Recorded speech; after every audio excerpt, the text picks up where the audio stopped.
All right, so let's kick things off with Licorice Pizza, right? This is the newest film from Paul Thomas Anderson, right? I know he is one of your, favorite directors. Yep. For me, there are a few films that I absolutely love from him. You know what I mean? Like There Will Be Blood, Yep. Phantom Thread, which actually is one of my favorite movies of the past decade. But Yep. ever so often, there might be a little like, all right, I could see why the critics love it, but me, not so much, right? That would be like Inherent Vice and, I don't, well, Boogie Nights is another one of my favorites. I forgot to mention Yep. that, right? But yeah, I mean, Inherent Vice is just the only one that came that come to mind, right? But I'm not seeing that I've seen every single film from PTA though. But as far as a filmmaker goes, yeah, I mean, hands down, he is one of the best working right now, right? And with this film here, Licorice Pizza, I mean, we were hearing a lot of hype surrounding this show, and then well, we were kind of wondering when we were going to ever see the show, right? And then well, lo and behold, it actually dropped digitally, right? But then also too, it is going up for best original screenplay, best director, so that's Mhm. both going to Paul Thomas Anderson, and best picture. Good. Yep. Yeah, which I will talk about honestly, right? So I will do the synopsis for this, and then you could just share your thoughts on what you thought about the movie, right? So what it's about, right? It's pretty much a period piece, right? So it's set in the early 70s. I believe it's 1972 or 73, right? 73. So we Because they yeah. reference the oil embargo. Oh, you're right, right. So we're in 73, right? Right. Yep. So we're introduced to Gary Valentine, who is played by Cooper Hoffman, who just so happens to be, I didn't even know that till the Yep. very end, right? Yeah. Yeah. The Yeah. son of the late Philip Yeah. Seymour Hoffman, right? Yeah. And, That was the hype. That was the hype going into this movie. yeah, yeah. Philip is a well, one of Paul one he was sorry one of Paul's favorite go-to actors, right? So he is a young actor, right? He's still in high school. He's still knocking about with his friends and whatnot, right? But they also established very early on that he is 15 years old, right? Yeah. So one day, uh, well, I'm not sure what the name of the day is, but basically, this is where you get your pictures taken for like the I forget what you call those books, those high school journal books or whatever it is, right? So it's good, it's that kind of thing going on, right? And he stumbles, I should say, not even stumbles. He sees a 25-year-old woman by the name of Alana Keen, who just so happens to be played by Alana Haim, right? So Right. Yeah. first time I've seen her in a film, right? And it's only later on I realized that she and her two sisters, who actually make appearances in this show, are part of this all girl sort of all alt rock kind of group basically called him, right? So it's their surname basically, right? So yeah, so instantly he falls for her. I mean, I can't really blame him, but I guess it's his 70s, so it's like whatever, okay. And well, Gary kind of established early on that Gary have some game. Like the man Right. really know his way with So words. yeah. You know what I mean? So to start with a quick talking point, I surprised more people didn't make noise over this one. Oh, because of the age gap. Right. Yes. And I thought but another film that did it was Call Me by Your Name, right? I really thought more Yes. people would make more noise over that, especially that being a gay relationship, and people was like, oh, nobody really talking about this, and it's still a great movie and whatever. But Yeah, like but you it would was a think, all grown man though, like going on exactly, on a teenager, bro. exactly. But that's the point I make it that like people is not having a meltdown, and that was during when this QAnon and all of that stuff was going on. With Yes. sex Mhm. cultists and meltdown that and whatever it is. Yeah, nobody really bring it up. It's like Right, moving. right. Yeah, same thing with this. Yeah. I Yeah, thought which is weird though, exactly whatever. No, but I'm trying to say the usual people who you think would bring up an issue, not bring it up an issue. Same thing with that. I like moving Yeah, on. and I think I know why. I think it's kind of obvious, right? But we'll get to that in a bit, right? Right. So what the show kind of presents for us is kind of ironic. Well, I'm gonna bring up the term pinball, right? And it's funny because there is a subplot involving pinball, right? Just Right. basically one of a number of business ideas that Gary has, right? Because Right. Gary, he's a Yeah, child actor, so he he's kind of awesome. like, right. So he maturing now. He can't do that whole child actor shtick anymore, right? So Right. he's trying to get acting gigs, but they're not That working. But for that some part reason, that part with Maya Rudolph had me cracking up. Like, I know that you're talking was about. yeah, go ahead. Yeah, right. So basically, he just trying a number of hustles, right? And for the life of me, I watching this guy like, but wait now, but okay. So just side note, it is based primarily on the life of a guy by the name of Gary Goatsman, right? Right. He actually co-founded the production company Playtone with Tom Hanks, right? So Yeah. Gary Yeah. just happened to be a good friend of Paul. I guess they probably talk Right. about the childhood and whatnot. So Paul kind of based this film on his early years basically, right? But yeah, point is that he just coming up with all these different hustles, right? So he wants to start this waterbed business. Right. He wants to start this pinball arcade place and all kind of stuff, right? So he's very eager. He wants to make money and whatnot, right? But in Alana's case now, it's like she's 25 and she's seeing this guy who's younger than her just doing all these things and she's enamored by that, right? But she just can't seem to find a proper fit in terms of what I'm going to do with my life, where I'm going to be employed, and all that kind of stuff now. And that pretty much affects their on again, off again relationship because the show is just clearly hinting that they deserve to be together. But, it's just life and trying to, move forward in life and all that kind of stuff. That's the issue, right? So we just kind of seeing this off and on, more like a vignette style, um, approach to just their predicament. And we just seeing all these different events, all these misadventures, all these hijinks take place. But at the same time, there is this underlying romances going on between Alana and Gary, and I'll stop Yeah. there. So, Ricardo, honest thoughts on Licorice Pizza? Yeah, I thought it was great. It felt like the I don't know what to say, like the kind of lighter side counterpoint to Boogie Nights. Like Boogie Mm. Nights is as dark as you get. This is the But nice dark side. and very, very, very, very ironic. Sorry. Right, right. And this is the lighter side to this. Slightly lighter. It's still not innocent. It's still kind of weird, but it gets into the hijinks of it. And I thought overall it's just a great script. Really, really competent storytelling, and yeah. Actually like Hoffman. He's great in this. I was a big fan of his dad, and to see him operate so well, and bounce off him is excellent. I just really enjoyed this. And then all the little side people were great in this, right? Because you had some big names. Freaking Tom Waits in this. What the fuck? I Like know, that right? that gets you off Just guard. out the Yeah. blue, yeah. Yeah, that gets me off guard. It's like your boy Benny Safdie was in this. Safdie was in this, right? Yeah. Oh, He was it good at even this. goes as far as bringing Leonardo DiCaprio, actual father, into this. George Right. DiCaprio. He makes Right. a brief appearance. Right. But yeah, they get into like he was in this Safdie, right? Benny Safdie in this. We call him Bradley Cooper. He was pretty good at this. I'm gonna talk about him. Yeah, I'ma talk about him. And who was the last person? Oh, Sean Penn. Right, Sean Penn was Yes. good at this Mhm. little small parts. And why it work is just it's surprisingly solid layered storytelling. It have all of these little side things and little side this, and you could tell any one of these characters you can make a whole movie off of, right? In terms of what their perspective, but they just tell it from this guy's perspective, and they make it work. And they just characters within characters, little side stories, slice of life, and all of it really, really comes together and gels together particularly well. I didn't expect to enjoy this as much as I did, but I was like, hey, it's my boy PTA, you gonna give me something hard, and I did. I got it. Right, it works. San Fernando, but it reminded me of a little bit. We did a movie a few years back, I think 2016. Everybody Wants Some. Have that vibe. Who did that again? That was Link. I think Linklater did that. Right. Right, I didn't see that. No. Yeah, and that's a similar conceit where Linklater is from Austin, so they play with Austin. He's from Austin slice of life stuff. Same thing here. It's what's called that boy when we call it when you're growing up now.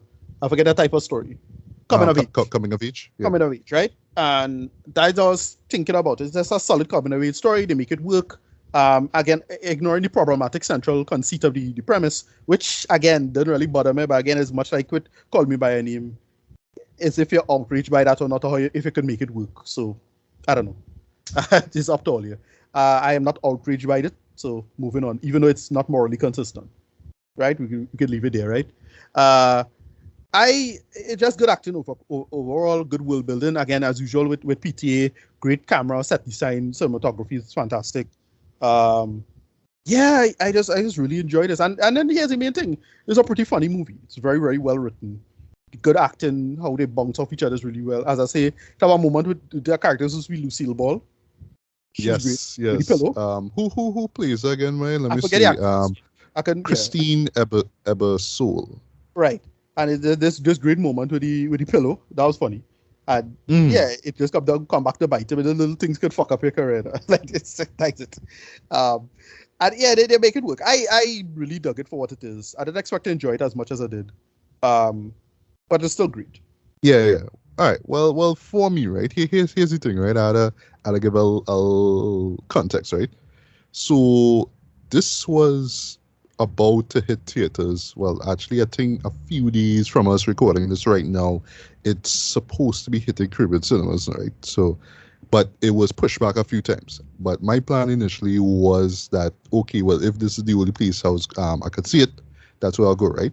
Secondly, I'm also currently reading Quentin Tarantino's first debut novel, I should say, based off of his film Once Upon a Time in Hollywood, right? Right. Pretty solid thus far, right? But I couldn't help but notice certain things with that book and this movie here, right? So yes, I know the movie and the book to extent is set in the late 60s, right? And this one is early 70s, right? But I don't know, like for me with this, like what I noticed the similarities now, it's just how lived in everything looks and feels now. It feels like you are smack dab in this world, in this time, in this era, you know what I mean? Right. So from the radio to the ads that you hear when cars pass by, it feels very, very authentic, right? But at times it could be to the point that it's I don't know what to call it, like if it's era worship or whatever, right? Where it's like we just have to convey the time so much that even the film itself, the narrative itself, must feel like a 70s film, right? Right. And that was how I felt like watching this. It felt like one of those like those late 80s, early 70s kind of experimental Americana kind of films now, where it's not so much about A to B narrative. It's just this is just the experience, and we just kind of seeing things kind of play out in these different scenarios now. So point is, like, narrative wise, it's not in the traditional sense at all, right? It does meander, it does go into different places. That's why I brought up the whole pinball thing. So you can kind of feel like you go in here, you think the show go in one place, it kind of goes to a point, then it'll go to the next point, then it'll go to the next point, then it'll go to the next point, right? And you really see that with Gary and Alana's characters, right? So they just kind of just going all over the place, just kind of doing all these different things there. But at the undercurrent of it all is just, okay, will they hook up, will they not hook up, right? And it's really like this on again, off again thing. Sometimes they break up, sometimes they make back up, sometimes there's jealousy involved, all that kind of stuff now.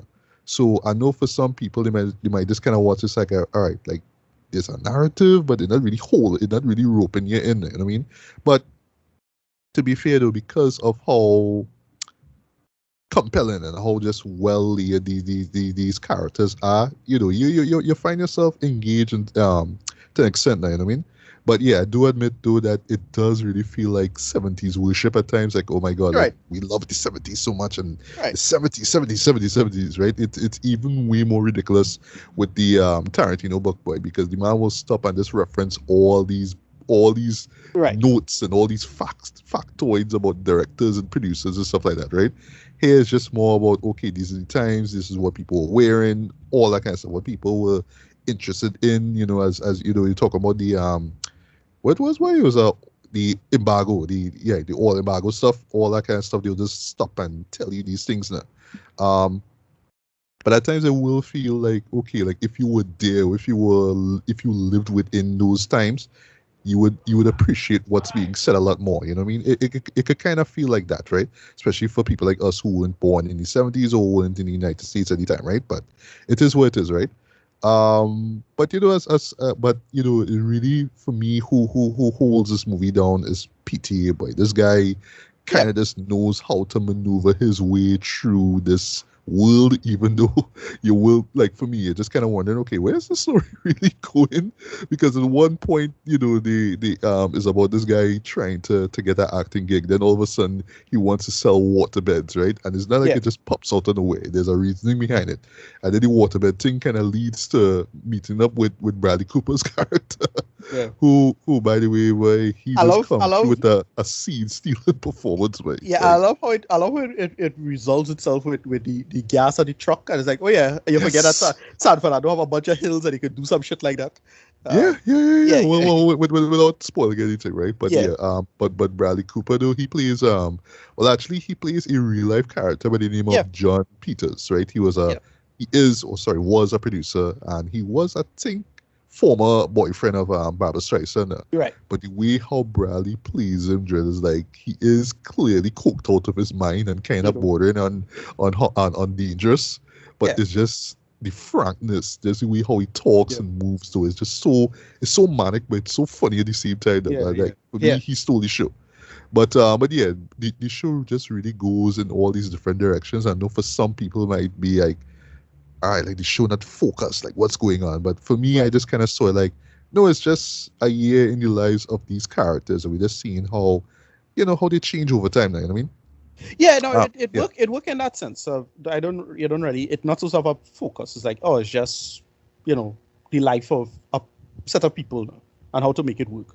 yeah. For what it's And I done. That's realized that's why it works. I realized only certain writers could pull that off, like Right, yeah, exactly. but Yeah. not everybody could. Because Not he everybody does it could. in such a way that it doesn't come across as aimless. That is the That's the main thing. thing. There's a Yeah, true line, a very clear thematic true line, and a very clear character true line. Like you're following the character, you can totally understand why the character evolves in the way he does, and that's why they make it work. yeah. Right. So that being said, though, I was thoroughly impressed with the two leads themselves. Right. This is the Yeah, first time I've ever seen them on screen. Right. Alana Keen, I thought that she was great doing this right. role. There. She has a distinct look about her, though, like very very Jewish. We did a lot of scenes with her, quote unquote, without makeup. You know what I mean? So she has a sort of, it kind of feels like, okay, like this is legit how someone in the 70s would look, talk, and walk and act and all that kind of stuff. Not like some fabricated version for Hollywood, right? It feels authentic, right? Yeah, And yeah, what she brought to the table was great. I think this is her debut performance as well. Same thing with Cooper Hoffman as well too. I yeah, thoroughly impressed by him as well too. Same thing, you know what I mean? A lot of acne on the face and all that kind of yeah, stuff. yeah, yeah, But yeah. the thing that had me laughing, Dread, is how he was just able to have these businesses, Dread, because I wondering where he getting the capital from. Because the only established that the man have, like, his mother is around when you never see his father, right? So I don't know if the mother paid him, giving him the money to start these businesses. I Right, seen this man running like an actual business, like an actual, right. But location and all yeah, kind of stuff there. they play with that a lot, like in terms of like what kind of he clearly he's like a hustler type now, so he could like get away with a lot of these little bullshit things, Yeah, and and what he what does make it even funnier too is the man is 15, shit. So I'm sorry, I'm watching exactly. this thing, especially with the pinball thing. I like, but You, bro, like, you'll be how you running this? you'll be shocked. You'll be shocked what people could have get away with back then, Jude. You'll be shocked. Okay, Like that's what they a real product at the time kind of thing. That's why the same right, thing with, right, right. with the relationship. The relationship thing again, we get to be all judgmental in the present, but like, look, that's how it was. That real relationships like that. Sorry to say it. True, I mean, true, true.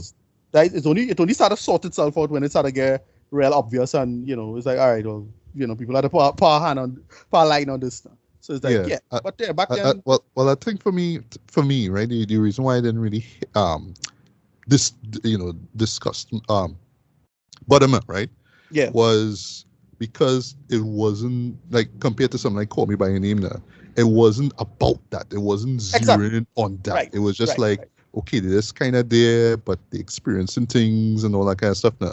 But it wasn't about the love affair, whatever it is between the two of them now, yeah. Yeah, right. But another big issue that was I didn't even know this till after the fact, right? That caused a lot of controversy was this guy, right?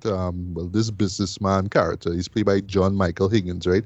And there's two instances where you see him with Japanese wives now, but the Right. way and you find this out with the second wife now that he doesn't even know Japanese, so Huh. he's asking them a question in English, but it's in full, Japanese Right. English there. So he's like, Right. how are you doing? Are you, like talking like that now, And yeah, I Yes. mean, it is flat out offensive, right? Yeah. But Yeah. if it was somebody like Tarantino, do a scene like that, yes, it would be to offend you, but at the same time, you know he's gonna develop that character a lot more. So when that character Okay, so gets some kind of payback, that would make yeah, sense. But because he it just kind of shows up twice and does a thing, it's just like, right. well, okay, what's the point, you know? Yeah, no, it didn't bother me too much, because I with slice of life things like that, because again, PTA is more the slice of life angle of it, right? It's like, yeah, that's what it is, and that's the world building, and if you notice it, fine, but that's not the point. Like, it don't bother me too much. Like, I get where somebody was coming, where somebody coming from with that whole, you could talk about racism, but you have to address it. I don't think you have to address it, to be honest. That's my 2 cents on that. But whatever. All right, all right, all right. Because it's like, yeah, it's the 70s. Like, that's what it is. Like, I don't think the creator needs any kind of working responsibility with that or thing. It's not like it's gratuitous or anything like that. It's just there. Like, it's just there. However. Yeah. Also, I was really impressed by how the show was looked though, because like I just read it up right now.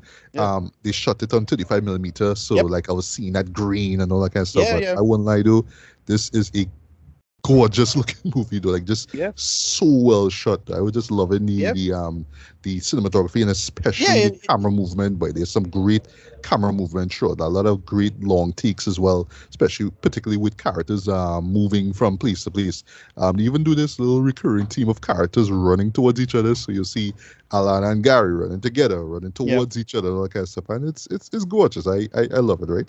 Yeah, but, not since the Master, his first film this stuff looked this great, and the Master had a similar conceit. It seemed, well, not in the same time period, but like the 60s, 70s, that camera stock, the look, the aesthetic, right? That vibe will do, Yeah, last though, as far as the title of the show, like I only found this out after the fact, again, just what going the show kind of blind, right? It's actually named after like a former chain of record shops in Southern California. Right. I wish that it was brought up at least, like we would have seen, like, okay, fine, you do hear some top 40 hits, you kind of come to expect that, right? Points for starter of the show with Nina Simone, though. I was like, what? Okay. Okay. Yeah, no, right. That's another thing. The soundtrack was great. Like they had this track at the end that sounded a lot like Classical Gas, but I couldn't make it out as if it is Classical Gas, maybe another track. But it sounded great. And I'm like, hey, what song is this? I'm like, all right, I had to look it up. Like, this real hard though. It sounds like Classical Gas, but it's not really Classical Gas, and I don't think it's our original song either. Okay, right. So I don't know what's going on there. Right, and I didn't even know this, but it's I should have known because it's PTA. Johnny Greenwood did the score for this. Of course, right. Yeah, but because I was more listening to the top 40 hits, I was like, oh yeah, there was a score. All right, well, but the score works. It's just it didn't stick out to me as much as it should, right? But yeah, I thought we'd see like a little record shop, or maybe Gary would have want to start some kind of record shop, something, I don't know, but it didn't happen, right? So it is what it is. But in closing though, as far as like if I would have again with the opportunity of seeing it in theaters, personally I am glad that I saw it in my house. Glad I saw it digitally, because I did enjoy it. I did appreciate it for what it is though, but admittedly for me, I felt like it is slightly overhyped though, because I remember a lot of people putting it in the best of the year, like up there, top 5, all that kind of stuff. This, for me personally, would have been an honorable mention, right? That's not to say it's a terrible movie, but I've seen better films from PTA, to be honest, right? But this one is very genuine, very heartfelt, very sweet, right? It's just narratively, it was all over the place, and the subject matter itself, that whole 10-year gap, while it didn't bother me though, it is a tad bit problematic, right? When you really think about it, right? But still, it's just how genuine and heartfelt it all is, and just how what everybody brought to the table as far as acting and just music, and everything goes now. So for me, just a quick correction. So the track, it's sounding like Classical Gas, but it's not Classical Gas. But it is a track by Mason Williams. So it's like that makes sense. Yeah. All right, cool. Yeah. Well, thanks for letting me know. Yeah, so for me, I'm gonna give this decent 4 out of 5, man. I think that Yeah. it is worth checking out. It is. I'm not gonna say this is one of my top favorite PTA movies as yet. I can't see that for sure. I'll have to probably give it a couple more views. And I mean, for me, this is always something with me with his films, right? So, like for me personally, There Will Be Blood and Phantom Thread stood out to me from the first few. But like when it came to stuff like The Master, Yep. that was something that I had to give extra thought to, and maybe I only saw it once, unfortunately, right? But I feel like if I give it a couple more viewings, I'll be like, oh yeah, okay, okay, okay. Same with Yeah. Boogie No. Nights, Yeah. like Boogie Nights is great, but I feel like if I watch it again, I'll be like, yeah, classic, Right. top tier, yeah. Right. Yeah. So No. I, Yeah. I I get I get somewhat of the same vibe with this. Like it didn't wow me the first time I saw it. Like I literally watched it this morning before we met up online. But I have a feeling that if I watch it just a couple more times and I really like dive into it, I'll be like, oh, okay, yeah. Now I see why people love it so much. Will it win Best Picture? Probably not. Yeah, I Unlikely. don't really see that happening though. Yeah. If it wins Best Director, I'd be happy. I'd be happy. Right. But I think this could, if I had a choice between the three, or Oscars is nominated for, I think it could win Best Original Screenplay. I think it could win that. Probably. But yeah, Right. that's all I had to say. So, what's your final thoughts?